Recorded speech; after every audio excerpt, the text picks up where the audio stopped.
Comment आया था कि भाई हिंद से, जैसे जो भी कमेंट है, लेकिन मैं जो समझाने जा रहा था और जो समझा रहा हूं वो यही समझा रहा हूं।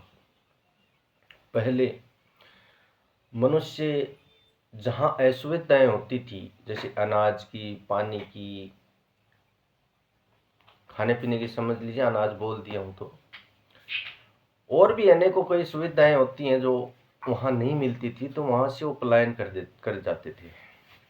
और प्रकृति का जो जो ये तार्किक रूप से मैं जो समझाने जा रहा हूं, प्रकृति सभी जीवों को इस हिसाब से तार्किक रूप से शक्तियां प्रदान करती हैं कि वो अपनी सुविधा अनुसार खुद वहां पहुंच जाए। यह शक्ति प्रकृति की तरफ से मिलती है और प्रकृति देते रहती है ये ऊर्जाएं। तो ये दिखती थोड़ी है तार्किक रूप से, तो वो चलते चलते जहां उनको सुविधा है वहां प्रकृति परमात्मा खींच लेते हैं।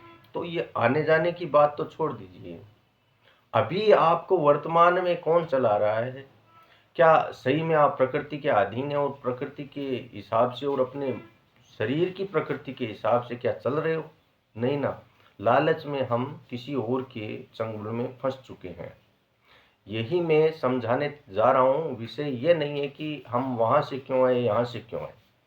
उस समय टेक्नोलॉजी नहीं थी, भीड़ भरा जमाना नहीं था, शांत वातावरण था, शुद्धता थी।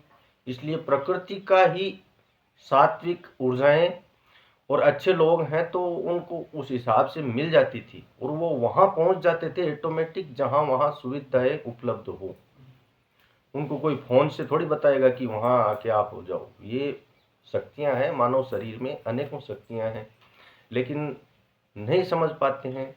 और यही बात मैं समझाने जा रहा हूं, लेकिन कोई समझ नहीं पाता है। अच्छा किया आपने कमेंट कर दिया, तो इसका भी खुलासा हो रहा है कि हाँ, समझने से मतलब जो चीज़ हम समझाना जा रहे हैं वो यही है कि हम दूसरे के तार्किक रूप से दूसरा कोई हमें चला रहा है। अभी आप प्रकृति के हिसाब से तो चल रहे हो, मान लीजिए 10%, और आप 90% ऐसे लोगों से जुड़ चुके हो लालच में कि आपको हैंडल ही वही कर रहे हैं, आपको पता ही नहीं है। इस पे गौर कीजिए। जय हो प्रकृति परमात्मा, जय सत्य।